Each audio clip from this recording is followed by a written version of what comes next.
unlimited leisure and an accumulation of mental energy to devote to any subject that presented itself. New topics were in fact at a premium. Lydia sometimes had premonitions of a famine-stricken period when there would be nothing left to talk about, and she had already caught herself doling out piecemeal what in the first prodigality of their confidences she would have flung to him in a breath. Their silence, therefore, might simply mean that they had nothing to say, but it was another disadvantage of their position, that it allowed infinite opportunity for the classification of minute differences.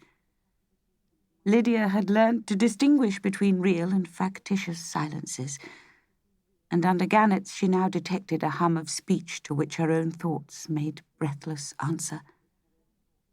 How could it be otherwise, with that thing between them?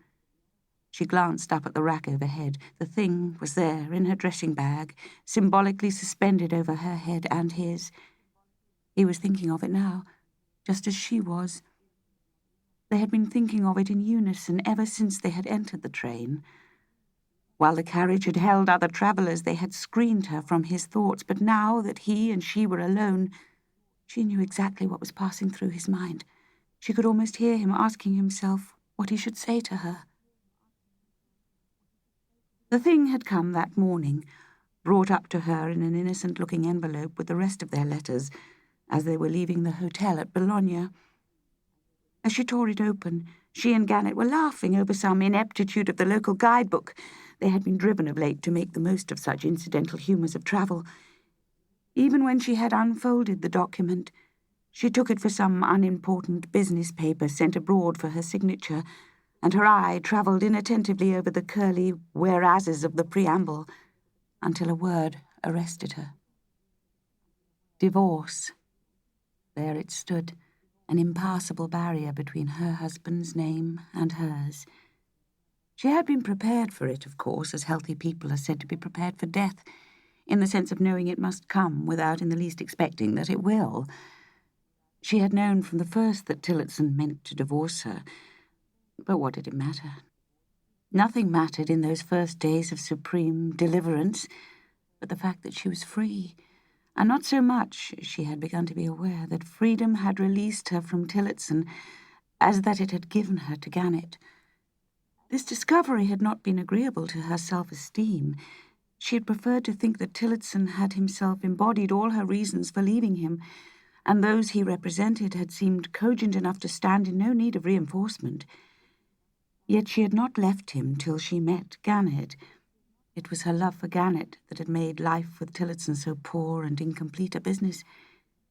If she had never, from the first, regarded her marriage as a full cancelling of her claims upon life, she had at least, for a number of years, accepted it as a provisional compensation. She had made it do.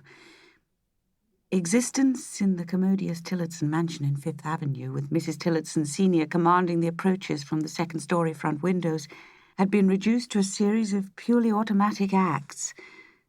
The moral atmosphere of the Tillotson interior was as carefully screened and curtained as the house itself. Mrs. Tillotson Senior dreaded ideas as much as a draught in her back. Prudent people like an even temperature, and to do anything unexpected was as foolish as going out in the rain. One of the chief advantages of being rich was that one need not be exposed to unforeseen contingencies. By the use of ordinary firmness and common sense, one could make sure of doing exactly the same thing every day at the same hour. These doctrines reverentially imbibed with his mother's milk, Tillotson, a model son who had never given his parents an hour's anxiety, complacently expounded to his wife, testifying to his sense of their importance by the regularity with which he wore galoshes on damp days, his punctuality at meals, and his elaborate precautions against burglars and contagious diseases.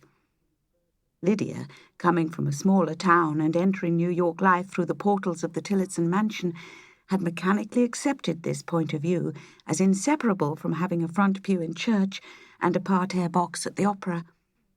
All the people who came to the house revolved in the same small circle of prejudices. It was the kind of society in which, after dinner, the ladies compared the exorbitant charges of their children's teachers and agreed that